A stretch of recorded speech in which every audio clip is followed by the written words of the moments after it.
Everyone, welcome back to दक्षता academy channel. तो कैसे हैं आप सब। तो आज हम सेल की जो लास्ट वीडियो हमने देखा था सेल थ्योरी, तो उसमें हमने देखा था कि सेल आपका दो तरह का होता है। कौन कौन से? फर्स्ट प्रोकैरियोटिक सेल अकेंद्रीय कोशिका, और दूसरा है यूकैरियोटिक यानी कि सकेंद्रीय कोशिका। तो आज हम यही चीज डिस्कस करेंगे। तो शुरू करने से पहले चैनल पर अगर नए हैं तो प्लीज लाइक जरूर कर दे, सब्सक्राइब कर ले अगर चैनल पर नए हैं, ताकि मेरी वीडियो जब भी आए आपको तुरंत नोटिफिकेशन मिल जाए। तो क्वेश्चन यहाँ से जो पूछा जाता है, क्वेश्चन आता है कि कौन सा सेल है, कौन सा कोशिका है जिसमें न्यूक्लियस यानी कि केंद्रक या फिर जो उनकी झिल्ली है, न्यूक्लियर मेम्ब्रेन है, वो नहीं पाई जाती। तो इसी तरह से दूसरा क्वेश्चन आपके आ सकता है कि वो कौन सा सेल है, इन दोनों में से क्वेश्चन आपसे पूछ लिया, ऑप्शन में आए कि वो कौन सा सेल है जिसमें जो कोशिकांग है, सेल ऑर्गेनेली है, उसके आसपास जो मेम्ब्रेन है, झिल्ली है, वो नहीं पाई जाती। तो इस तरह के क्वेश्चंस आपसे एग्जाम में अक्सर पूछे जाते हैं, तो बहुत इंपॉर्टेंट टॉपिक है। तो चलिए लास्ट तक वीडियो तो जरूर देखिएगा ताकि आपका कोई भी पॉइंट मिस ना हो, और अगर वीडियो अच्छी लगती है तो प्लीज लाइक और शेयर जरूर कर दे। तो शुरू करते हैं। सबसे पहले प्रोकैरियोटिक सेल। आप देखिए नाम पर जाए, सिर्फ सबसे पहले कुछ नहीं करना, कुछ समझने की जरूरत नहीं है। नाम देखिए, अकेंद्रीय कोशिका, सकेंद्रीय। अकेंद्रीय मतलब मान लीजिए ये आपकी क्या है, एक कोशिका है, सेल है, और ये है आपका, इसमें क्या है, ये है आपका न्यूक्लियस। क्या है ये? न्यूक्लियस। ये है आपका न्यूक्लियस, यानी कि न्यूक्लियस को हम क्या कहते हैं, केंद्रक।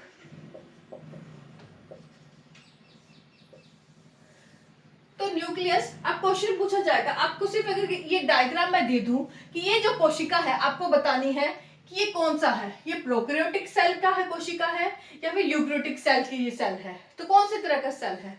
तो आप इस सिर्फ डायग्राम से पता लगा सकते हैं, क्योंकि प्रोकैरियोटिक में क्या होता है, अकेंद्रीय कोशिका, अ का लग गया यानी कि इसमें केंद्रक नहीं होता, इसमें न्यूक्लियस सेल के अंदर नहीं होता। सकेंद्रीय यानी कि केंद्रक के साथ, यानी कि वो कोशिका जो केंद्र के साथ होते हैं, वो सेल जिसमें न्यूक्लियस होता है। तो इस सेल में क्या है, आपका क्या है, न्यूक्लियस है, केंद्रक है। तो ये किस तरह की सेल होगी, ये होगी आपके यूकैरियोटिक सेल।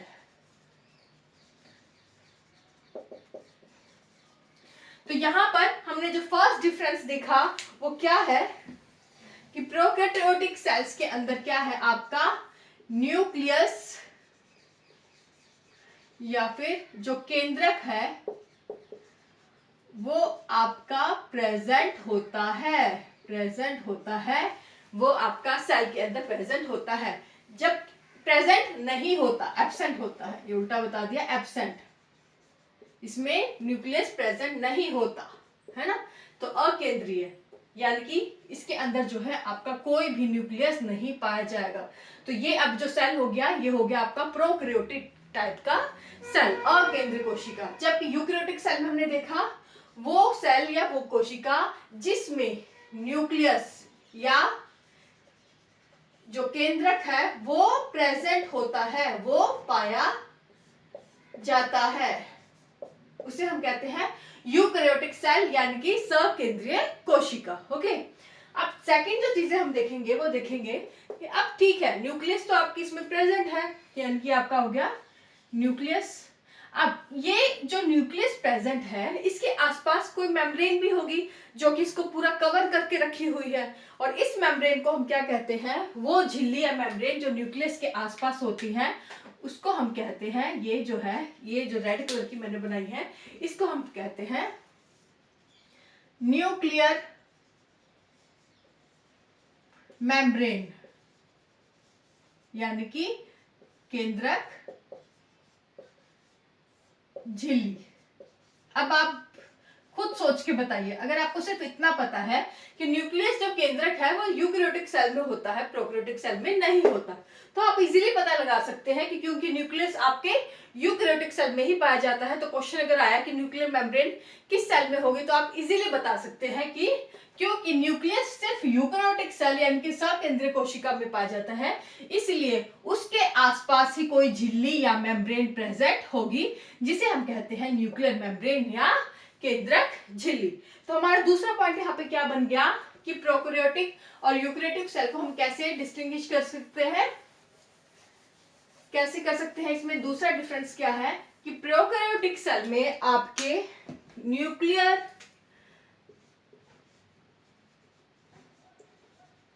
मेम्ब्रेन या केंद्रक झिल्ली, इसमें क्या है वो आपके एब्सेंट होती है, ये भी आपके एब्सेंट होती है, यानी कि ये भी आपके प्रेजेंट नहीं होती, क्योंकि इसमें न्यूक्लियस ही नहीं है तो किसे कवर करेगी। तो सिंपल, तो यहाँ पे न्यूक्लियस के आसपास क्या है आपके न्यूक्लियर मेम्ब्रेन यानी कि केंद्रक झिल्ली यहां आपके प्रेजेंट होती है। तो ये हो गया आपका सेकेंड पॉइंट। उसके बाद तीसरा आपको याद रखना है कि जितने भी आपके बैक्टीरियाज है, तो एग्जाम्पल जो तीसरे आपको एग्जाम्पल से पहले एक चीज और देख लें, कोशिकांग के बारे में, सेल ऑर्गेनेलिज। तो जितने भी सेल ऑर्गेनेल यानी कि कोशिकांग जो कि आपके सेल के अंदर पाए जाते हैं, सेल के अंदर क्या क्या पाया जाता है आपका माइटोकॉन्ड्रिया पाए जाते हैं, राइबोसोम, लाइसोसोम, एंडोप्लाज्मिक रेटिक्यूलम, है ना। तो साइटोप्लाज्म, ये सारे क्या है जो सेल के अंदर पाए जाने वाले जो है आपके तत्व है, जिसे हम कोशिकांग बोलते हैं, सेल ऑर्गेनेली बोलते हैं। नेक्स्ट टॉपिक हमारा यही है, तो एक एक चीज हम डिस्कस करेंगे। तो यहाँ पे आपको याद रखना है कि प्रोकैरियोटिक यानी कि अकेंद्रीय कोशिका के अंदर आपके जो है वो सेल ऑर्गेनली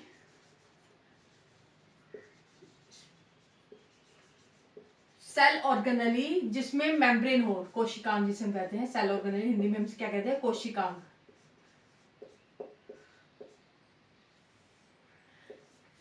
तो वो सेल ऑर्गेनली जिसके आसपास जो है विद मेम्ब्रेन, वो कोशिकांग या फिर वो सेल ऑर्गेनल जिसके आसपास जो है एक मेम्ब्रेन होती है, आपके एक झिल्ली होती है, वो क्या वो किस में आते हैं प्रोकैरियोटिक सेल में आते हैं। यानी कि यहाँ पे जो है वो सेल ऑर्गेनली या जो झिल्ली रहित होते हैं, विद मेम्ब्रेन, विदाउट मेम्ब्रेन, झिल्ली रहित कोशिकांग। तो ऐसे सेल ऑर्गेनली या फिर ऐसे कोशिकांग जो कि झिल्ली रहित होते हैं, तो ऐसे सेल ऑर्गेनल जो विदाउट मेम्ब्रेन होते हैं वो किस में पाए जाते हैं, वो सारे आपके प्रोकैरियोटिक सेल में पाए जाते हैं। तो ये कोशिकांग के हम नेक्स्ट वीडियो में हम पूरा डिटेल में कवर करने वाले हैं। तो यहाँ पे सिर्फ आपको इतना याद रखना है कि वो जो सेल ऑर्गेनल या फिर जो कोशिकांग है जिसमें मेम्ब्रेन नहीं होती है, झिल्ली रहित जो कोशिकांग होते हैं, वो सब किसके एग्जाम्पल है, वो प्रोकैरियोटिक सेल में आते हैं। यहाँ पर इसका उल्टा हो जाएगा, सेल ऑर्गेनली विद मेम्ब्रेन, यहाँ पे जो कोशिकांग पाए जाते हैं उसमें मेम्ब्रेन होती है, मेम्ब्रेन। तो झिल्ली वाले कोशिकांग, तो ये तीसरा डिफरेंस है जो हमें याद रखना है कि वो सेल ऑर्गेनेली या कोशिकांग जिसमें मेम्ब्रेन पाई जाती है वो तो होंगे आपके यूकैरियोटिक सेल। तो उन सेल्स में अगर आप किसी सेल में मान लीजिए आपका ऐसे ऑर्गेनेलिज आप देखने को मिल रहे हैं जिसमें क्या है आपको मेम्ब्रेन मिलती है सेल ऑर्गेनेल के आसपास, तो वो है आपका यूकैरियोटिक सेल। और जिनमें नहीं है सेल ऑर्गेनेल के आसपास, विदाउट मेम्ब्रेन है, झिल्ली नहीं है, तो वो है आपके प्रोकैरियोटिक सेल। अब हम इसके एग्जाम्पल देख लें थोड़े से। अब इस एग्जाम्पल से पहले क्वेश्चन पूछा जाता है राइबोसोम के बारे में। अब जो राइबोसोम है ये भी क्या है आपका एक सेल ऑर्गेनेली है, राइबोसोम ये भी आपका क्या है क्या है, ये भी आपका एक कोशिकांग है। ये जो राइबोसोम है, राइबोसोम है, ये आपका जो कोशिकांग है ये भी क्या है झिल्ली रहित है। तो ये आपका दोनों में ही है, लेकिन आपको याद रखना, आप ये नहीं कहेंगे क्योंकि झिल्ली रहित है, विदाउट मेम्ब्रेन है, तो यूकैरियोटिक सेल में कैसे आ गया। तो याद रखना है राइबोसोम जो कोशिकांग है, सेल ऑर्गेनेली है, वो दोनों में पाया जाता है, प्रोकैरियोटिक सेल में भी और यूकैरियोटिक सेल में भी। लेकिन क्वेश्चन यहाँ पे पूछा जाता है आपको ये कि जो राइबोसोम है ये आपका कौन से टाइप का पाया जाता है? तो राइबोसोम बहुत छोटे छोटे, वैसे सारे ऑर्गेनेली कोशिका हमें जो है नेक्ड जो नंगी आंखों से हम नहीं देख सकते, हम सब कुछ एक माइक्रोस्कोप से ही देख सकते हैं। लेकिन उस माइक्रोस्कोप के देखने पर भी जो राइबोसोम हम देखेंगे सेल के अंदर जो पाए जाते हैं वो बहुत छोटे छोटे होते हैं, बहुत छोटे छोटे होते हैं। लेकिन कंपैरेटिवली प्रोकैरियोटिक और यूकैरियोटिक सेल के जो सेल ऑर्गेनेली है उनका साइज में भी थोड़ा सा डिफरेंस है। जैसे कि जो प्रोकैरियोटिक सेल के अंदर राइबोसोम पाए जाएंगे वो कितने साइज के होंगे? वो 70s साइज। तो सिर्फ आपको इतना याद रखना है, ज्यादा डिटेल में जाने की जरूरत नहीं है, जनरल कॉम्पिटिटिव एग्जाम है आपका। और यहाँ पर जो यूकैरियोटिक सेल में जो राइबोसोम पाए जाएंगे वो कौन से साइज के पाए जाएंगे? 80s size. तो क्वेश्चन पूछा गया है 80s राइबोसोम किस में पाया जाता है, प्रोकैरियोटिक सेल या यूकैरियोटिक सेल? तो ये भी आपको याद रखना है। और लास्ट में हम इनके देखते हैं एग्जाम्पल, जो सबसे इंपॉर्टेंट है। सीधा सीधा क्वेश्चन आता है कि ये प्रोकैरियोटिक टाइप का सेल है या फिर यूकैरियोटिक सेल का। तो याद रखिएगा, तो जितने भी बैक्टीरिया है, जितने भी आपके जीवाणु है, वो है आपके क्या है? अकेंद्रित कोशिका है। अब जो आपका है साइनोबैक्टीरिया है, साइनोबैक्टीरिया है, या फिर जिसके पीछे भी आपके बैक्टीरिया आ जाए तो वहां पे एक आपको ये चीज याद रखनी है, वो सारे कौन से टाइप के हैं? प्रोकैरियोटिक सेल के हैं। Blue green algae, green algae, नील हरित शैवाल,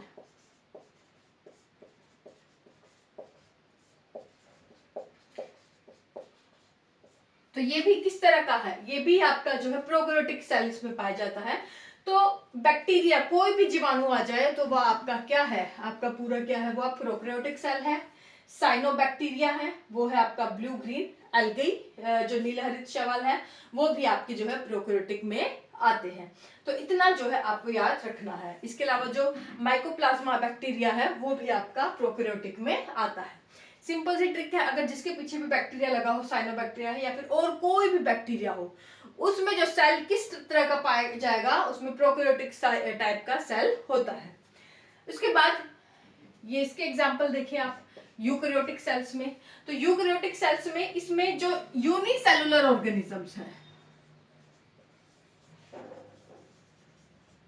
यूनिसेलुलर मतलब जो एक कोशिकीय जीव है, वो सब जो है एग्जांपल है यूकैरियोटिक के।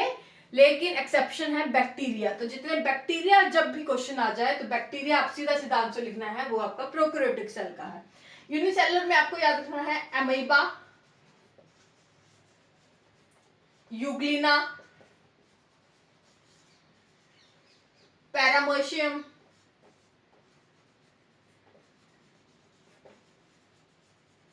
तो ये जो यूनिसेलुलर जीव है, तो ये सारे क्या है? आपका यूकैरियोटिक सेल के टाइप है। लेकिन यूनिसेलुलर जीव और भी है, जैसे आपके जीवाणु भी कई यूनिसेलुलर है। लेकिन याद रखना है कि जब भी जीवाणु की बात आए तो उसमें याद रखना है प्रोकैरियोटिक वो टाइप के सेल होते हैं। इसके अलावा एग्जाम्पल है इसके कौन कौन से? जितने भी आपके प्लांट्स है, एनिमल्स है, ये सारे यूकैरियोटिक टाइप के हैं। इसके अलावा अगर थोड़ा सा आपको पता होगा कि जो जीवों का क्लासिफिकेशन, जो आर.एच. व्हिटा का साइंटिस्ट है, हम आगे की बात कर रहे हैं थोड़ा सा, लेकिन यहाँ समझाने का पॉइंट है तो मैं इसलिए बता रही हूँ।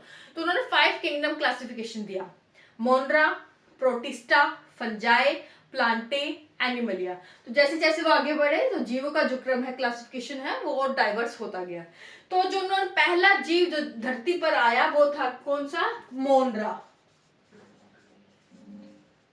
तो मोनरा में जितने भी जीव आते हैं वो प्रोकैरियोटिक टाइप के उनमें सेल होते हैं। और उसी में आपका साइनोबैक्टीरिया, उसी में आपका जो है ब्लू ग्रीन एल्गी, ये सब आते हैं। तो ब्लू ग्रीन एल्गी हो गया, माइकोप्लाज्मा हो गया, इस तरह की जो शुरुआत में धरती पर पाए गए हैं जीव है उनको हम मोनरा कहते हैं। ये सभी क्या है?